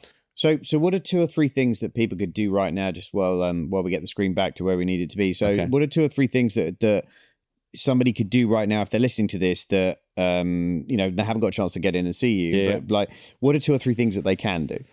So what you want to be doing, first of all, is brushing for 2 minutes. There's loads of evidence to show 2 minutes is the most effective way of brushing. If you brush longer than that, you can cause damage, you can cause gum recession, things like that. So two minutes is all you need to do. I would suggest for most people to get an electric toothbrush. The main 2 advantages of electric toothbrushes are they've got a timer. So every 30 seconds it times, it buzzes, and at 2 minutes shuts off. Because most people brush for about 40 seconds. That's the average brushing time. And people don't realize, and they feel they've been doing 2 minutes. But the electric toothbrush makes you realize and do it properly and breaks the time. And also a lot of people can be quite aggressive with their brushing. So with a lot of these electric toothbrushes now have a light or a sensor. So if you brush too hard, it slows down or the light comes on. So you know how much pressure to put on. So it's a really good tool to educate you to do it properly. So that's the first thing you could do is brush for 2 minutes. Second thing you can do is tongue scraper. A lot of people don't do this. Did you use a tongue scraper? I don't, but I was somewhere the other day where somebody won a tongue scraper from an Advent calendar. Oh, wow. And that was one of they opened whatever the day it was, 17th. Did you bring one with you? Theirs was like a solid silver thing, and I was like, wow, that looks... For the video, this is a tongue scraper. For the audio, I'm not sure if I can do anything. Well, you're holding what looks like a bit like one of the dowels, like a dowel, like a water dowel thing, but much smaller. Yes, yeah. But I should have brought one of these as well along. But if you don't have one of these, you can use your spoon at home. So nothing exciting, just a normal spoon at home can do it. And I would suggest people do that once a day before bed, 3 scrapes. So you just put it there, you look in the mirror because you'll make yourself feel sick or you'll throw up. Look in the mirror, stick your tongue out, put it as far back as possible. 1 scrape in the middle, 1 scrape to the left, 1 scrape to the right. You're done. And benefits of doing that? Benefits of it. Your taste will improve because we have loads of taste buds on our tongue, and what happens is food and debris gets caught in them and blocks them up, so you don't get as full benefit of flavors. So doing it within 2 days, your taste should improve of doing that. So that's really 2 days. Amazing. Next thing you're going to do is you're going to improve a thing called nitric oxide production. Nitric oxide is a gas that we produce naturally in our back of the nose and our throat, and if your tongue is covered with debris, it doesn't produce it as much. And nitric oxide is a sort of marvel gas that helps control your blood pressure. So if you're somebody who's got high blood pressure, one simple thing to do is scrape your tongue every day, and you'll find your blood pressure will drop down. So really, okay, that's shocking to me. I don't think I've ever heard anybody say that. Nitric oxide and tongue scraping. And the last thing is your breath will smell nicer. So and is this stuff you've learned because you're one of the country's you're one of the very few biological dentists, aren't you? So what is a biological dentist? So there's no formal qualifications of biological dentistry in the UK at the moment. So what I do, and I've been on all the biological courses with Dr. Dome, IOMT, which is the International Academy of Oral Medicine and Toxicology, which is a US-based company, and they train dentists in biological dentistry. So I've done their courses up to accreditation level. There's only 4 of us in the UK that are accredited with them. Wow. So I've learned how to integrate nutrition, sleep, also looking at metals in the mouth, and looking at how we can help reverse disease. And dentists are taught the basics, but we don't have enough to learn about nutrition. We're told at school, just don't eat sugar, tell people not to snack. But there's a whole load more to that. And I realized that actually there's so many signs of chronic disease in the mouth, and that there's 12 diseases you can spot by just looking at somebody's tongue. And looking at Chinese medicine, you can look at somebody's tongue and see you're vitamin B12 deficient, you're anemic, you're pre-diabetic just from the tongue. So the ancient practice of sticking your tongue out your doctor was something that was real. There was a very real reason for doing that. Yes. And there's now loads, and with AI, we're so excited because we all use cameras and take photos of everything. But there's been a research paper came out last year in Iraq, And what they did is they took photos of patients' tongues, and they put it through a database with 9,000 registered patients that had diseases that have been recognized and labeled. So it was diabetes, it was also anemia, and it was also kidney disease. So it had 9,000 patients who had these things, and they put these tongues through just the software, and they were 94% accurate at diagnosing those 3 diseases by just looking at the cameras. Wow. And I think this is all part of, like, if you're going to run a business, you've got to constantly be innovating, haven't you? You have to constantly be looking at how technology is going to change what you're doing. How but you can also speed things up with the technology, and how you can help. So I can spot things with my experience. I've been doing it for long enough that I can spot things, but I'm always going to miss something. But actually, for the younger members of my team who haven't got the same experience, or to speed this up or automate it more, and I can see a period where we're going to be coming in, we're going to be taking photos of your mouth. It's going to go through all the AI software straight away. It will tell us, is there any more gum recession on any particular area? If any area has changed since last time, are you grinding more on your tooth more than there? It will show us if there's any signs of any systemic disease from the mouth. It will do a saliva test, and you'll get results straight away of what your pH is level. It will tell you then what toothpaste is best for your microbiome. Wow. And then it will actually probably produce it in the factory, in the little machine, vending machine. So as you leave, you'll have the Paul Avins personalized purple toothpaste for your microbiome at your age, at your grinding and everything else. That's amazing. And they'll do it, and it will go that, because it's going that way. It's going that way. There's already companies that do blood tests and make you a whole vitamin stack based on what you're missing. Yeah. But this is going to be real time, but it'll be monitoring everything. And then it will be going to your insurance company to tell you that you're a higher risk for having your wisdom tooth infection because of this, or you're a higher risk for having Alzheimer's because of this. So there's pros and cons of all this because of this data sharing. But I do think it's going to empower people to make the right choices, and also to make people realize when they need to make more of an effort. Because some people, so many lessons there to go. Okay, how are you embracing technology in your business? How are you looking ahead to see where trends are going, what people are doing? And I think that's one of the key things as entrepreneurs. We've got to constantly be going, what's the trend, and what does the market want? Where's it going? What it wanted this year is different to what it wants next year. And then how do you provide a personalized experience for people coming through what could historically was very much a, as you say, like lots of people coming through a factory kind of like approach, and now it's like actually everyone is personal, and how do you give them a personalized experience? They want to personalize and make it affordable. So if we can automate things to make it, and outsource those things to make it affordable as possible, and also make it realize that you need to come back in 18 months and this is the reason why, and then you're going to invest in that, rather than somebody else who's like, well, I don't realize why I need to come back, so I'll just come back when I've broken a tooth again. So let's go back to the business for a second. Yep. So, because there's a lot I want to unpack while we've got the time and got you today. So you built Bowlane to be a very successful, it was a very successful business. I think, and then you and I met when it was, I think it was about 30 people or around that kind of level. And at that point, were you looking to exit in terms of get out of the day-to-day operation, or were you even thinking of an exit at that point, or were you just going to go, I'm going to run this for the next 10 years of my life? I was thinking I was going to keep running it because I was still enjoying it. And I was also I love teaching, and I love public speaking, and I love disrupting the market. So it's like, but I feel that people that are in healthcare or whatever they're doing, who are not actually doing it day to day and just talking about it, are not as, it's harder to trust and believe them when they're not doing it. They may have done it 20 years ago and stopped. So I've always wanted to keep my hands running a business or doing dentistry. Be close to the customer, right? So understanding that and getting the trends, and then also teaching at the same time. So at time, I was at 3 days a week clinically at Bowlane, and then 2 days teaching, and then writing books and educating and just enjoying that. And that was the sweet spot for me, and I was enjoying that. The tricky bit that I had was that the lease was coming up for a renewal. Oh, right. I remember that. And city landlords are notoriously tricky to deal with, and mine was a pension fund, and they owned the whole street. So my little unit was not a big thing to me, even though it was £110,000 a year. It was still not a big thing for them. It was not really peanuts. Yeah. So it was like, okay. And every month I was getting emails and letters from people. Do you want to sell? Do you want to sell? Do you want to sell? It's like, no, I have no interest in sell. I'm still young, fit and enjoying it and loving it. So why would I sell? And it was all about, well, you'll get rid of the headaches. And I was like, what headaches?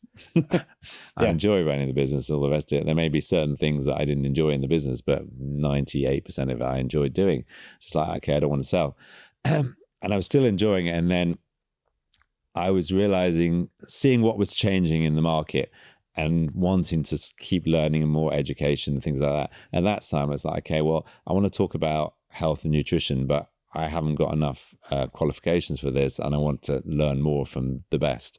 And realizing that, okay, nutrition is something I'm interested in. I want to do a nutrition diploma. So I applied for doing to different courses out there, found one company and said, okay, this is what I'm going to do at University of Portsmouth and ION, Institute of Optimal Nutrition. This is where I'm going to go and learn about nutrition. And it was a 2-year course. So I signed up for this course. At that time, it's like, okay, well, now I'm doing teaching. Now I'm doing studying. I'm going back to being a student again at sort of 45. It's 47 it was then, is quite a big challenge to try and learn and do all this. It's like, okay, well, mentally? Mentally, and also everyone else was younger than me on the course. So they were all in their 20s wanting to be nutritionists or wanting to change careers. And for me, it was all about, I want to learn more and I want to put this in. And they've never had a dentist on the course before. Wow. They've had a couple of GPs, never had a dentist on the course before. And it's like, okay, let's see if we can integrate it. So there was a lot of things going on. My lease was then coming up for renewal and people kept asking me, and I thought, well, how long do I want to sign this lease for? Because my last lease was 20 years. Do I want to do another 20 years? Will take me to 67 or whatever. Do I want to do 25 years, whatever? So I reached out to one of the companies that approached me, said, just to make it clear, I don't want to sell. However, I will be selling and exiting at some point because I've been listening to Paul for many years. And I know that either I exit or it exit for me. Yeah, this is true. So there's an you exit either control somewhere. It or the market exits you. It's one or the other, right? And knowing me and my talents, I want to control it. So I want to choose when and how I'm doing it and to who. So I went back to them and said, look, I'm going to sign a lease. What is the ideal lease? If I was going to sell it to you in 10 years' time, what is the ideal lease? What breaks do you need? What clauses? What's important? At that stage, we had a recurring revenue stream. So we were having patients on a membership scheme. So they were paying, I think it was £25 a month, and it included all their checkups, their hygienes, and percentage off treatment. And we had about 300 people on that at the time. So it was a good earning thing. And it was great through COVID. So I was getting an income stream through that. And also, it got even more brand loyalty for the team because they're paying and the patients are paying every month. So we did that and I went to them and came back and they said, well, actually, this is what our ideal lease is. These are the breaks we want. This is the thing. If you want to send us the lease, we're happy to look at it, no charge, and give you some ideas. So they came back and that was useful. And then they go, well, can we give you a valuation? I said, no, I don't want to sell. Told you, I don't want to sell. And at that time, I'm not sure if I'm allowed to mention the name of the accountant, but I had an accountant. You had an accountant. Let's just leave it at that, right? I had an accountant. And he said, why don't you just find out what it is? At least as a benchmark, we know what it's worth at the time. So they came back with a figure. I sent them the accounts, thought I've got nothing to lose. Came back with a figure and it was more than I thought. And then they also said, look, we're happy for you to do exactly as you're doing because it's a very well-run practice. It's working really well. It's a sort of, at that time, we were number one on Google for dentist and London dentist on number one on page one.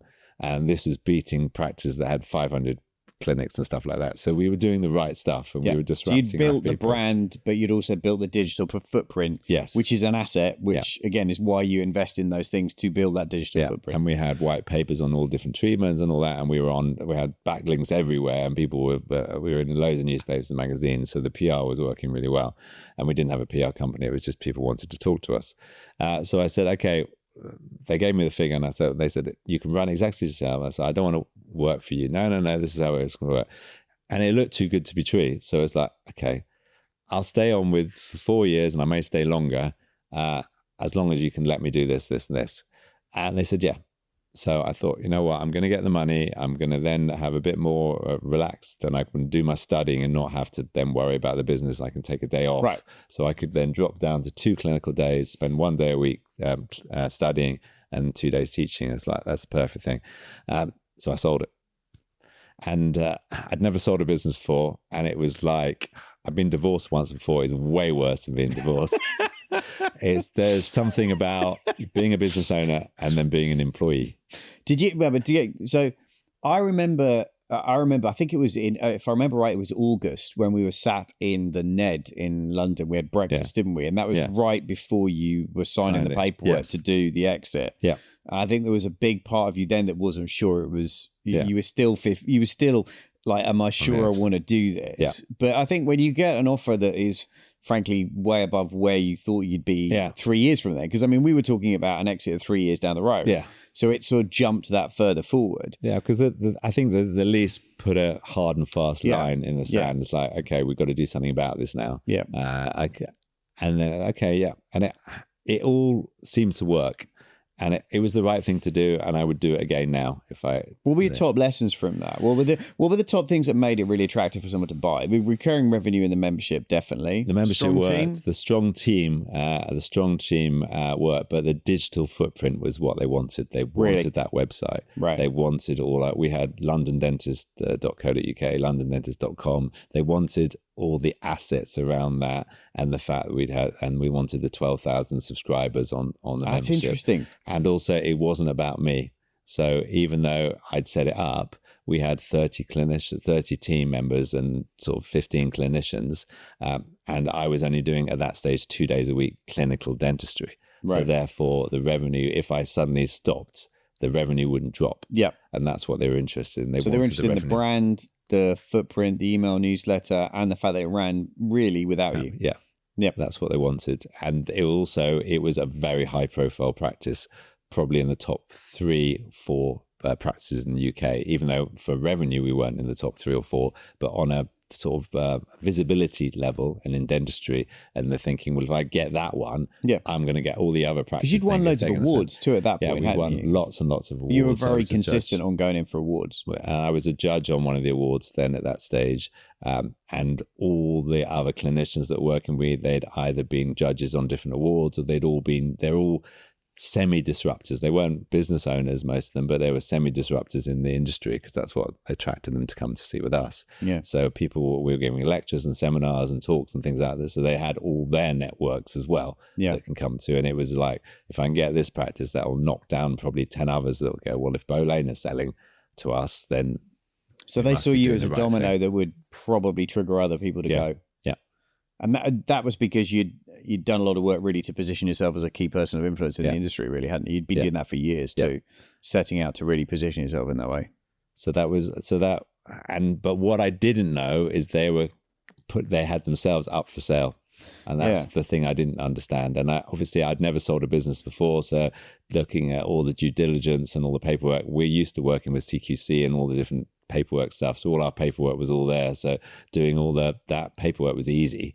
And the contracts were there. Everything was in place. So there was loads of transparency on the numbers, because we already had our dashboards and our KPIs, and we'd been working with you for a few years at that stage. So there was nothing that everything was transparent. We were at that stage, everything was digital. We weren't taking any cash at all. Everything was all electronic. So it was very easy for them to see. We were using Xero, so they could like and see everything. So it was actually an easy buy for them. And the other thing that pushed it over the edge was, at that stage, when I was negotiating with the landlords, we were at 85 to 90% capacity, and they want to buy businesses that have got growth. Yeah. So at that stage, I was speaking to the landlords and saying, well, look, we need some more space. What's the options? And the building next door had just come up for renewal, and no one had taken it because the stairs were even steeper than Bow Lane. There was like a ladder going up the stairs. Your stairs were very steep, I'm not going to lie. But the interesting bit was the first floor was the same level as the building next door. So I said, look, how about if we knock a hole in this wall, we'll take just the first floor of this building. And they go, well, what about the rest? And I said, well, somebody else can go up the stairs and take the rest. We don't need to do it. And in the end, we took 2 floors from the building. It was a 4-floor building. We took 2 floors, and I said, okay. And then I planned it and said, well, we can put 2 more surgeries in here. And when we were doing the negotiation with the company, they said, where's the expansion? I said, well, look, here we go. We're 6 surgeries. You're going to have 8 surgeries now. And so this you is what sold we're them on a missing. future growth plan too, which was Yeah. what they were buying. They weren't Yeah. just, and I think that's an important lesson for entrepreneurs who want to exit, is like, you're not just selling the revenue and the predictability of the revenue, as Yeah. Ken talks about a lot, which is true. You are selling that, but you're also selling, if you buy this, there is still room to Yeah. grow this. I don't want to buy a business that's topped out, because Yeah. if it's topped out, the only way for me to get a return on investment is to it to stay topped out, Yeah. rather than to go, well, actually, I work on can the profit shorten. lines and Yeah, I stuff, can shorten my time to get a return on my investment by growing it, which means I get my cash return as an investor back quicker. Yeah. So if there isn't a way to grow it, or there isn't a visible, clear path for that, yeah, investors are going to be a lot less excited about buying you. And we had a couple of specialists that we didn't quite have in the clinic yet, and said, well, look, we're going to have 2 more clinics, 2 more surgeries there. We're going to get this specialist. We're going to work with these people. This is the thing. So we had it, and then I'd actually planned it all out. And I said, you know what? And at that stage, we were at the last stage of the negotiation. And I said, whether you buy this or not, I'm doing the expansion. Nice. That's it. And they came back to me and they said, yeah, we'll do it, and we'll pay for the expansion. Even better. So that worked really well. So how did you find working for somebody after selling it? It was tricky because I had this vision, and it was always going forward and going that, and then every decision had to go through head office and to go with other people. So that was the hardest thing. And also the team members, all, because some of them worked with me for over 20 years, would come to me for a pay rise, or come to me for something because they're so used to, or come to my practice manager. They're used to it, and actually having to then go through head office, and if they wanted a new bit of equipment, rather than just buying it tomorrow, it had to be, show us why, give us the thing, you'll get an answer in 3 months. So that was so the speed really of how everything slowed down just went, yeah. So what would be your advice to somebody who is selling and is considering being locked in for a period of time? I think you need to understand that the first 6 months is going to be a struggle. There's going to be a bit of sort of arm wrestling, as it were. And realizing what you have control and what you don't have control in. And I would say take a month off holiday if you can. That's Great good. tip. Take a holiday off, and then realizing that you've got so much, focusing on the opportunities and the fact you've got your freedom and more time, and you've got hopefully financial freedom and more opportunities than that. And I think I underestimated what it would be like working for somebody else, and silly things like I did loads of stuff with the business, and suddenly you're not a business owner. And I felt almost like a fraud coming to one of your networking events, because all the business owners in the room was like, I'm not a business owner, I'm now an employee. And that shift for me from having a paycheck every month, and I'm not used to that. Yeah, it's a very big adjustment, right? Dividends, and you suddenly have less flexibility in your tax. Yeah. And you're paying more tax and things like that. And I found that challenging. And I just like disrupting it. And I think if I'd had a second business or something else going on, a side hustle or something, it would have been easier. But for me to suddenly go from that, that's a great point. I think that was really hard. You didn't have anywhere for your creative outlet, did you? You couldn't go anywhere. And I was at that time I was starting the studying, so that was taking up some time. But it was just, for me it was quite tricky. But I mean, they did loads of great things. They kept the team on. They followed all the things they were going to do, and the team were very happy.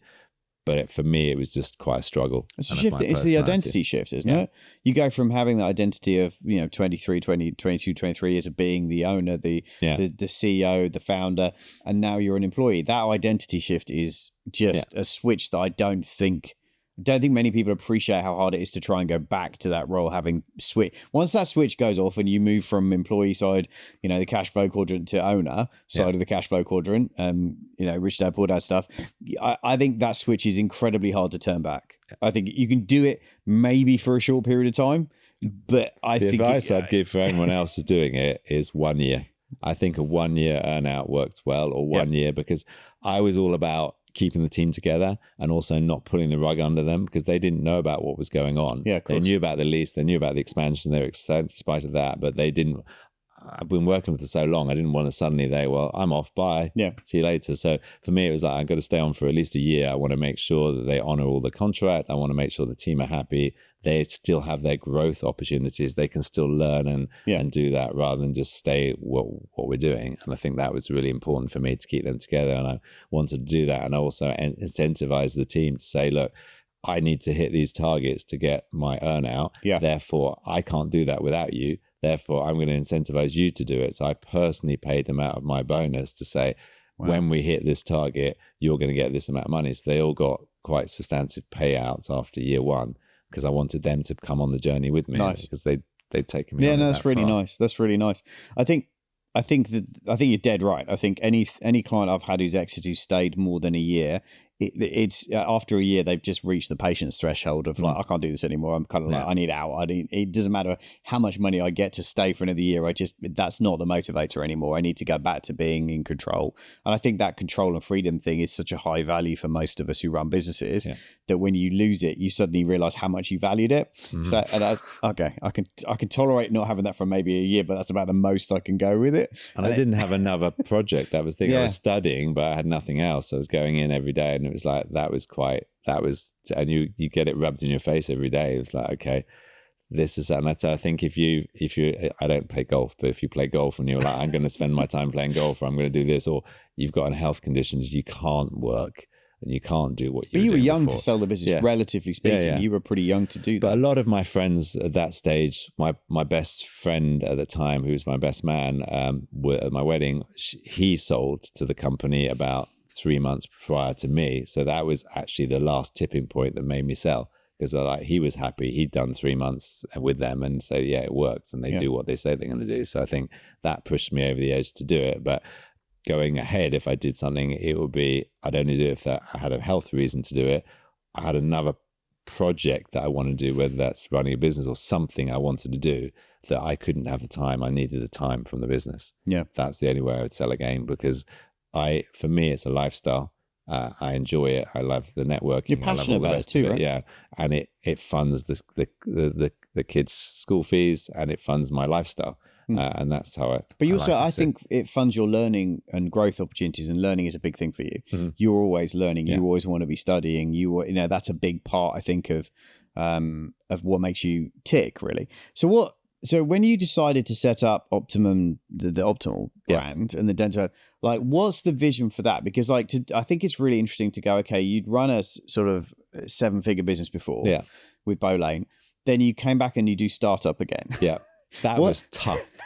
I forgot how I did all the cash flow and all the rest of it. But at that stage, I'd run a successful business for many years. It was like, okay, I'm just going to open it up. People are going to come, and that's it. It's all going to be great. And I'm going to pay myself within 6 months or something. And realizing, wow, okay, it's brutal out there. First of all, when I did it, it was 20 odd years ago. So the market has changed, the competition has changed, the compliance has changed with CQC and building control and things like that. And after Grenfell, so I set up this business, Optimal Dental Health. It's on a ground floor of a mansion block. There's 7 floors.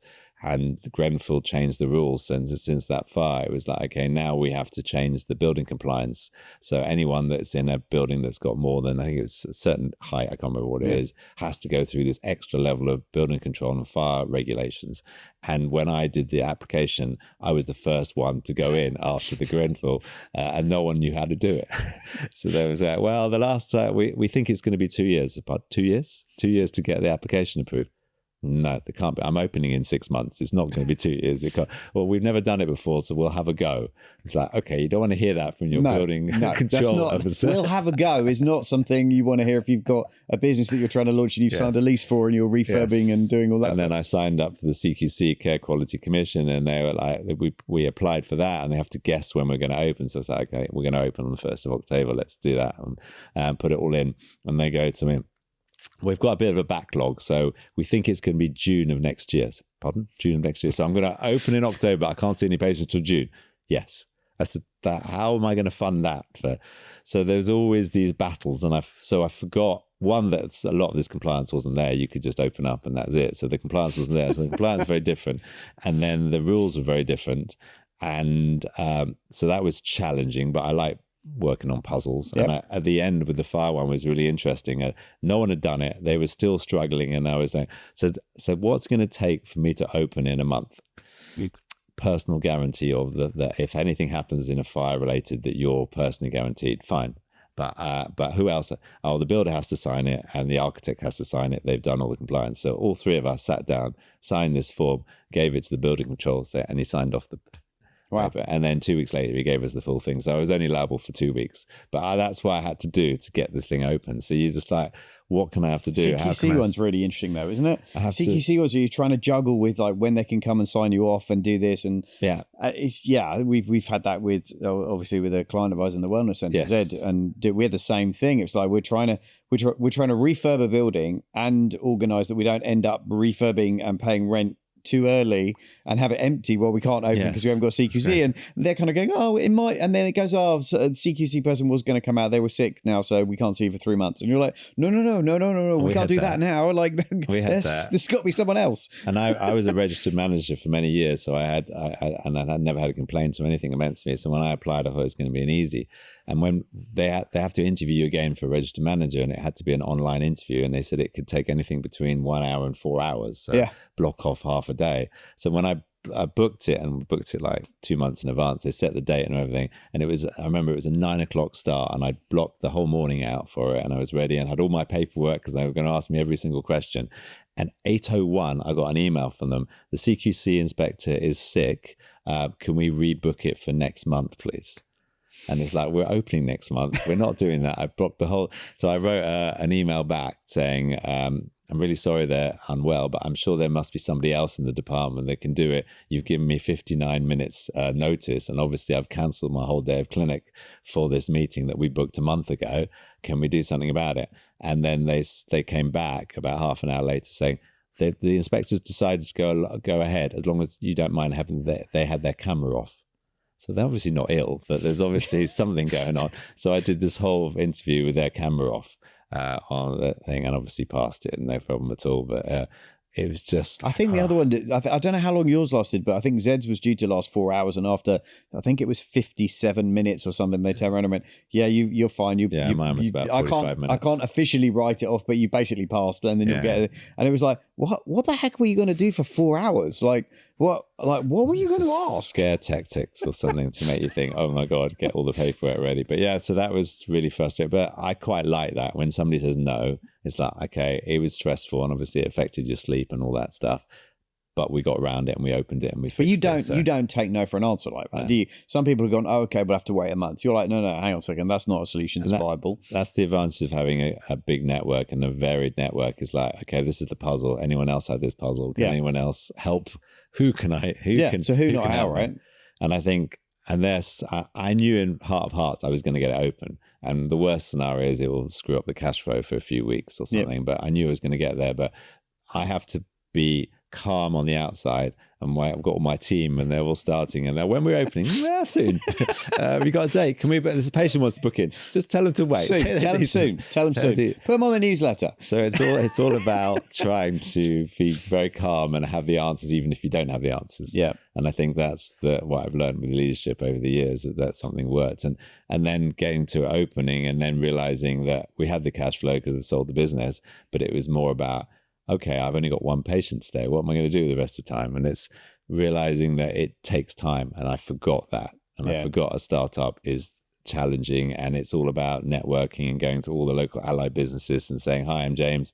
We've got the clinic opposite. Come and have a look, have a free consultation, and actually just going out there and getting known. Yeah. And it takes time. And I didn't realize how long it would take, and I paid myself £1,000 last week. Well done. 13 months in to the business. Yeah, but that's brilliant. I'm on the payroll now at £1,000. That's brilliant. So now I feel like there's a positive movement, but you forget that. You forget it. You think it's going to happen quicker than it does. Yeah, and now it's got its own momentum, and it's going and all the rest of it. But I'm still doing all this, the networking, the podcasts, the books, all the things that I enjoy doing anyway, but you realize that you're growing the brand, and it's all about the brand.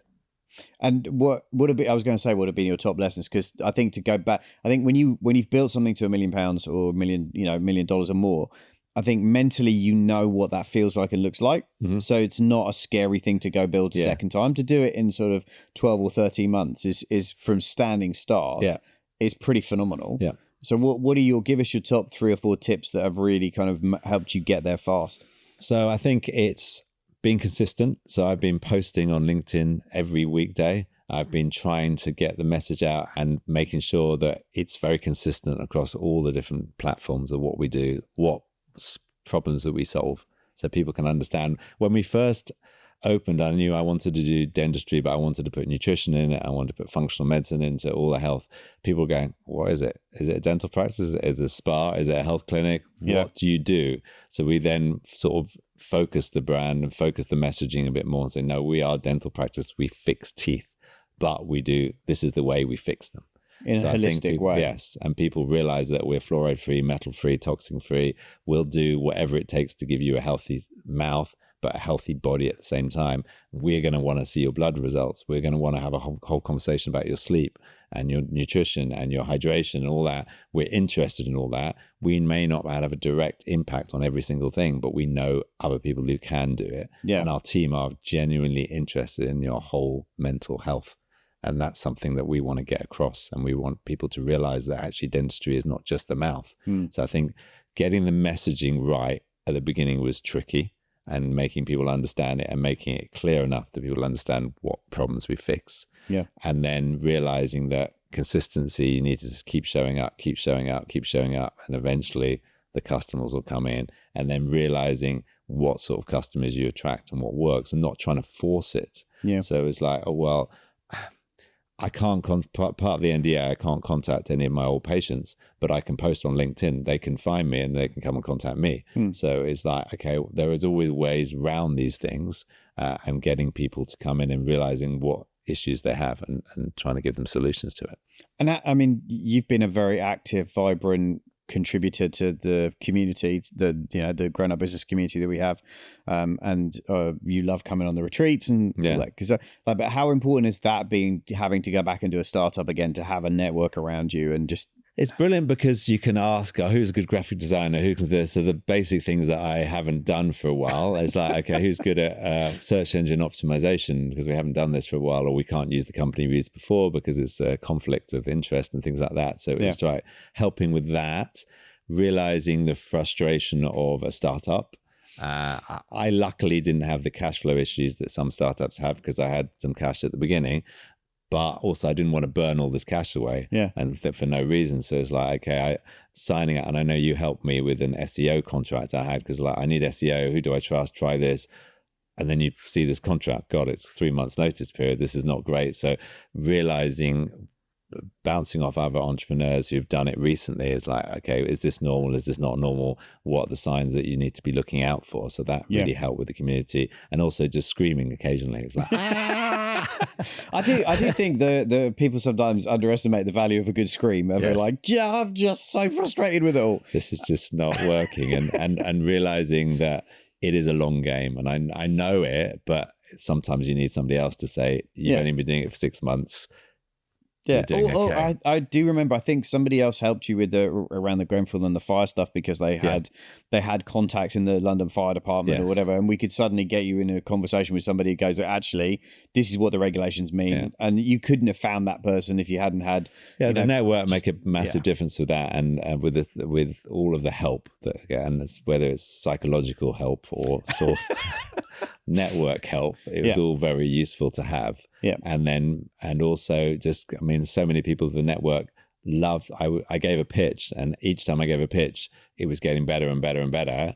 And then from the pitches, people would come from the network to come as patients. And I thought, okay, I must be doing something right, because they've heard all the struggles I've had over the time.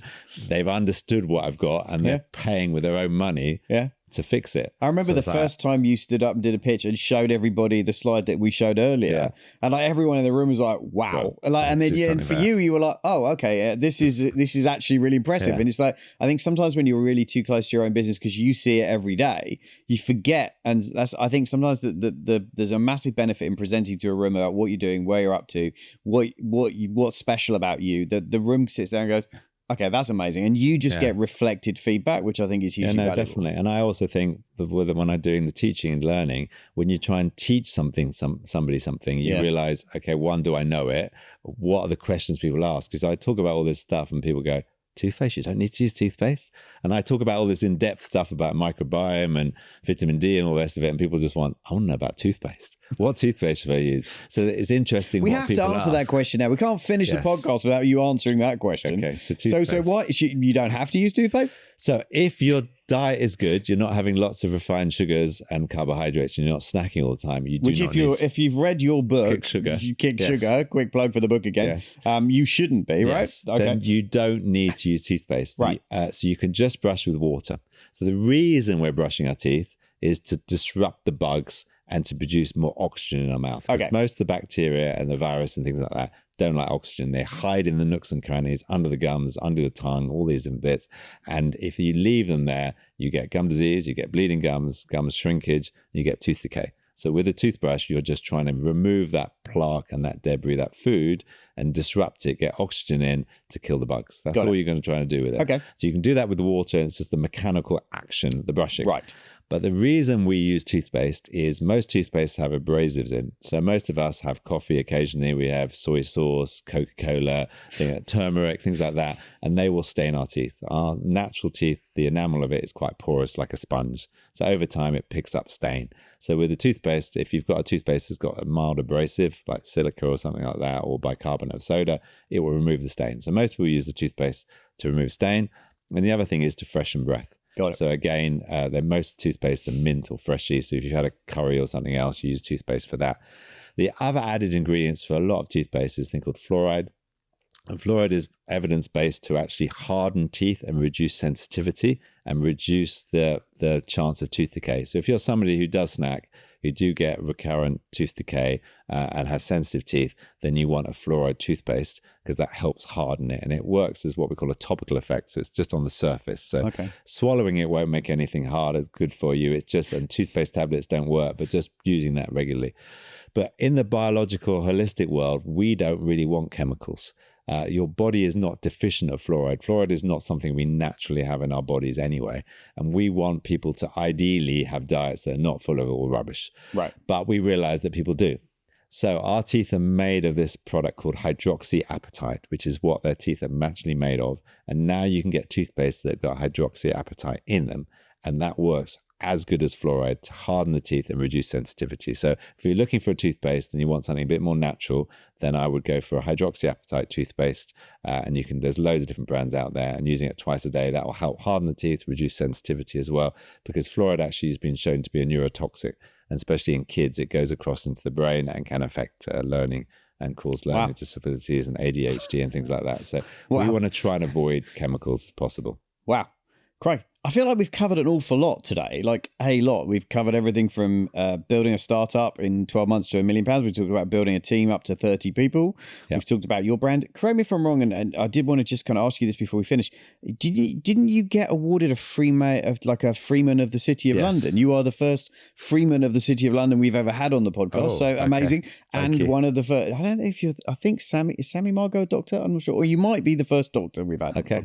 Thank you. But yeah, that was kind of an amazing thing to get, right? That was all network in the city. So we do a lot back to the city. So with Bolane, we used to give a percentage of every single checkup to the local charities. So we used to work a lot with the City of London Corporation, and we also do a lot of recycling as well. We were a sustainable business, so we won a sustainability award with them as well. Brilliant. We had a big recycling centre in the practice, so anyone, don't have to be patients, come in and drop in their toothbrush, their toothpaste, their floss, any of the old stuff, and we'd recycle it as well through TerraCycle. And that worked really well because we did so much with the city, and we used to do work with the local schools and go in and teach them about sort of oral hygiene and brushing and how dentistry is not scary and come into that. So we did loads of that sort of thing, and worked with the local businesses as well. And then I was voted the chairman of the Bow Bells Association, which is all the local businesses in Bolane. Oh, wow. So we used to meet up once a quarter, and we did a summer party, and then turn on the Christmas lights, which is always fun. So we did a lot of the community, and then they gave me a Freeman of the City of London, which means I can actually drive sheep across the London Bridge. You can, can't you? You're allowed to drive sheep across London Bridge, which I just think at some point you should try. Yes. Just I think you should figure out a way. I'm sure we've got enough vets in our community. We could probably get you some sheep just because I think you should do it because you're allowed to. So it was really great to go to the sort of mansion house and meet the Lord Mayor and things like that. So that was great after 20 odd years in the city. So Cool.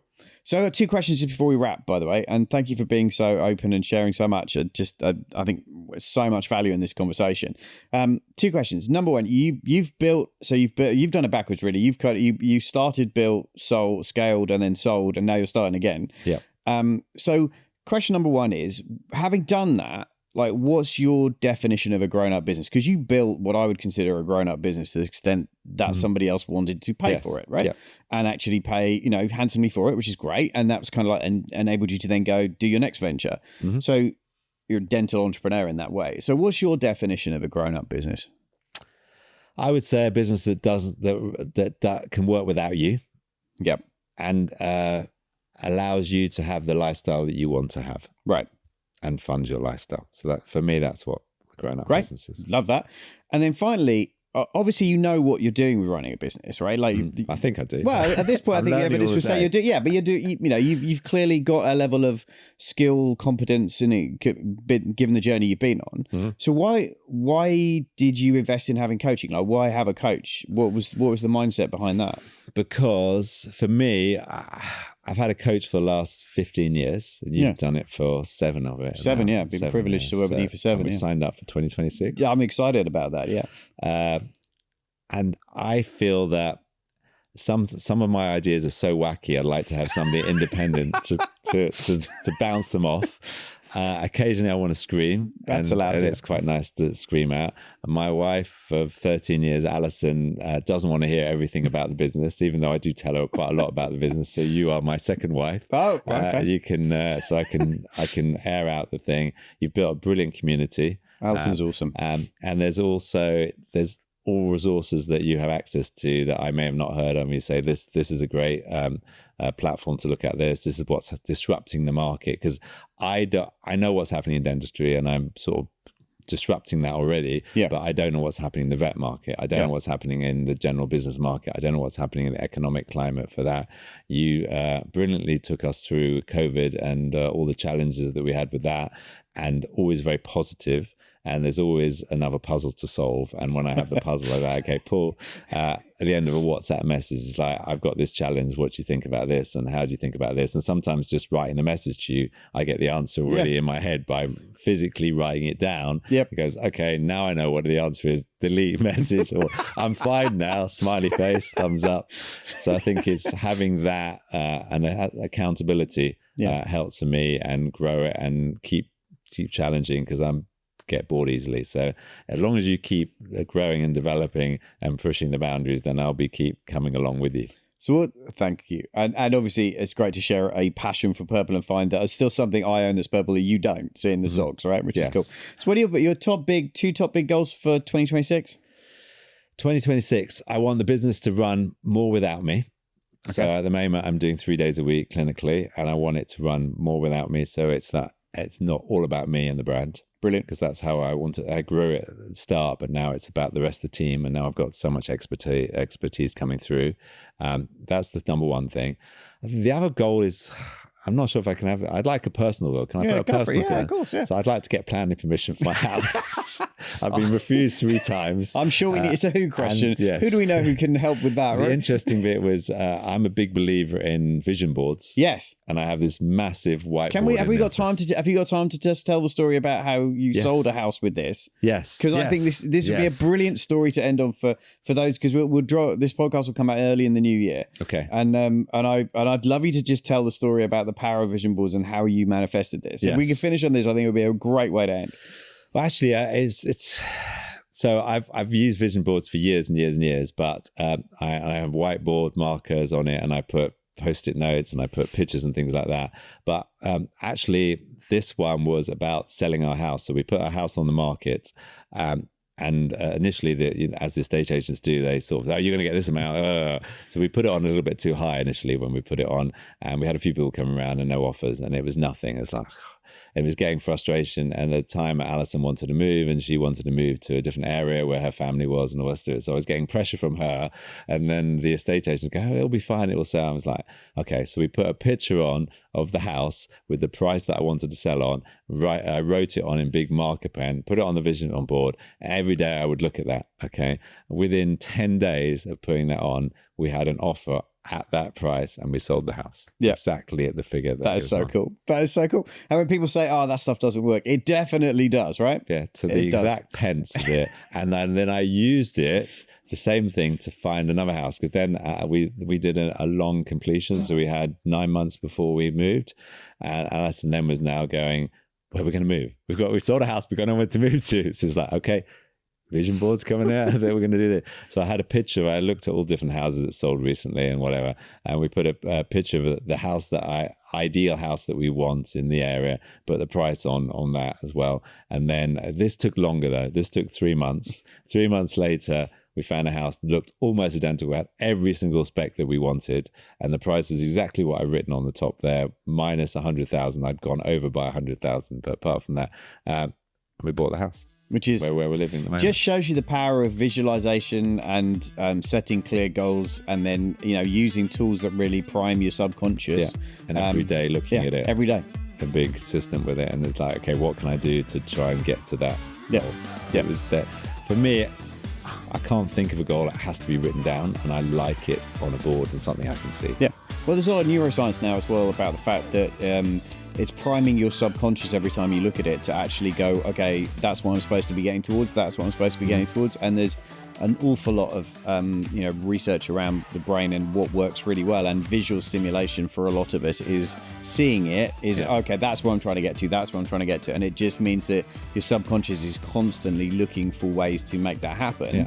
And then you just spot opportunities, or you see conversations or things that you would probably have just walked past before, but because you're dialed into that and your brain's like, oh, remember, that's what we're trying to get to, it just enables that to, you accelerate the speed at which you manifest it, right? And for me, it needs to be very specific. I need the numbers on it, or I need some sort of metrics on it. Just a picture on its own, okay, it looks nice, but I need something a bit more, so I got a target. And that's the same thing, actually, we were talking about earlier on about fitness goals and things like that. I like keeping fit, and I like doing these challenges, but I need a challenge to do for it, because I just get bored if I'm just keeping fit.